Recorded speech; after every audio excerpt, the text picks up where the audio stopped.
talk about tomorrow before Tomorrow we get is a going. special day. Tomorrow is the day. Taco Tuesday.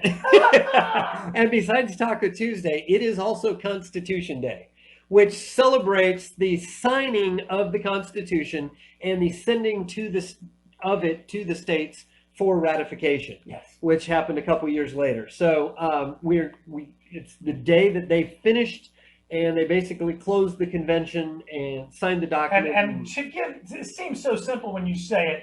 The day is special because there was a great resolution and resolve of tension. How many months had they been in the heat, arguing, debating, about 5. day after day after day? When they finally were able to say, "Can we agree?" and sign it today, there was a great sigh of relief. Well, I think a lot of those guys didn't have access to Ivory soap either. It was a great compromise. There was a lot of compromising, and it wasn't a done deal yet. No, because it still was had a to be huge milestone of agreement amongst vast numbers of different types. Fact is, it had failed until the people rose up and said, unless you put these 12 points of Bill of Rights, the Bill of Rights, 12. Well, that was what Madison came up with and introduced. Yeah, but that's what sold it in the end. It didn't get signed. That we wouldn't have Constitution Day on September 17th without having it been a general agreement that there would be a Bill of Rights, because George Mason did not sign, and nor did Thomas Paine, Patrick Henry. Mm-hmm. They did not sign the Constitution because it did not contain a Bill of Rights. Yeah. And so but the point is that on this day we had the form of our law now and our form of government, which is unique in the world. There's no other government that is structured like us, where literally, and this is what gripes me, and I think it's partly my fault that I haven't been able to explain it, that literally is anarchistic, because we do not have rulers. It is anarchistic, but we do have an administration to make sure that we can all get along and that we have means for redress if we're harmed by our neighbors or by our government. We have a collective means for individual rights.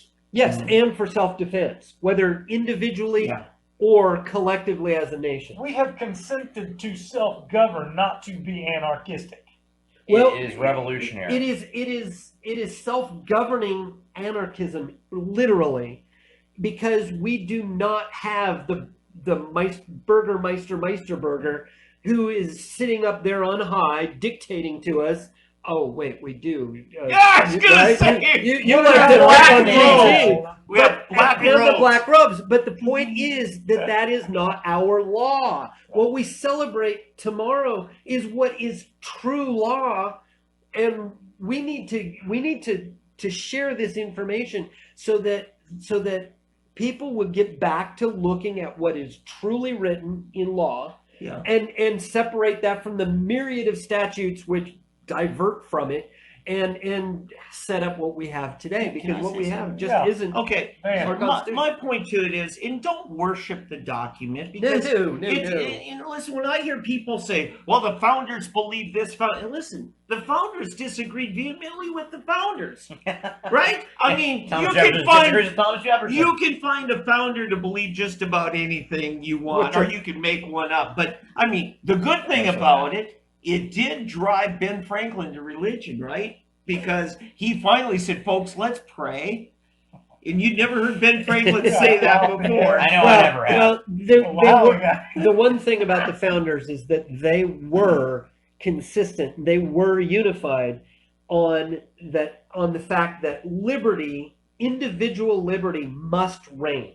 Yeah. Okay. There was no question. The question before the gathering at the convention and Continental Congress and everybody before and after the Constitution for quite a while was, how do we go about maintaining liberty, not whether or not we're going to. Today we have Beto saying, hell yes, we're going to take your AR-15 and we're AK-47. That's a lot of soy, Robert. The argument now is whether or not we are going to have liberty, not how are we going to go about having it. Yeah. And that is where the question is fundamentally changed. And it's we entropy. need It's to almost like the reverse laws that, get that back. of physics. We've Yeah, lost the organization. bicameral solution was a big part of that compromise that made it happen. I don't know of any other nations that had anything like that.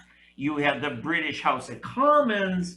And the House of Lords. Yeah, but that's a different. I mean, it's kind of, sort of, but it's not. The Well, House of Lords we doesn't. changed it to make it work properly. Right. Thomas Paine showed clearly how it didn't work, Right. and how they were juxtaposed to one Yeah, another. but Madison came up and said, okay, we will have one legislative body that is going to be population dispensed evenly, and the other which is going to be states dispense power evenly. Correct. I And had to explain this to a European recently, and they're like, "Wow, I never knew that. That's yeah, great." Yeah, and so it provides representation so- for states right. outside of California and New York. yeah, presently. in any law or any bill that works in the one house and they're good, and then the other house is good, then we'll send it to a president. And if he vetoes it, well, then if we got 2/3 vote, is it 2/3? 2/3. Yeah, All then you know, heck with you, president. We're moving this way.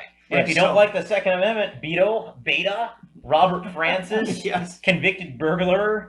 Oh, was he really? Yeah. Oh, I didn't know that. That off you haven't seen those memes when a burglar wants to take away your right to defend yourself. Crazy. and they burgle even if he hadn't been, a felon, right? And he can't own guns. But even if that were not the case, he politically wants to pillage you with ridiculous taxes and usurpation of your rights. But the point is, I totally lost go. When he breaks into your house, you just offer him a drink, give him the keys to your car. Well, now Yeah. he wants other people to break into your house. He doesn't want to do it. He's a Oh, coward. well, He's not doing. He's talking about having law enforcement He's getting or men lost in what he blue who are there to protect You us. know, Come yeah. and do it for You know, us. when you talk about the power of memes, one of the best ones I ever saw was a sign at a guy's front yard pointing to his neighbor's yard. He believes in gun control. He has no guns. I have guns. Out of respect for my neighbor, I will not use my guns to defend him. I think permutations of that, or that I don't call 911. Yeah. I call 1911. It's a picture of a. I'm going to wrap us pistol. up out of here unless you got anything else. To Constitution Day. Constitution Day. Yeah. Ladies and gentlemen, I'm Tom McKay. I'm your host. We've got all three Davids: David Van, David Oldham, David D'Ambroso. Catch us again next week on 3D Politics Live.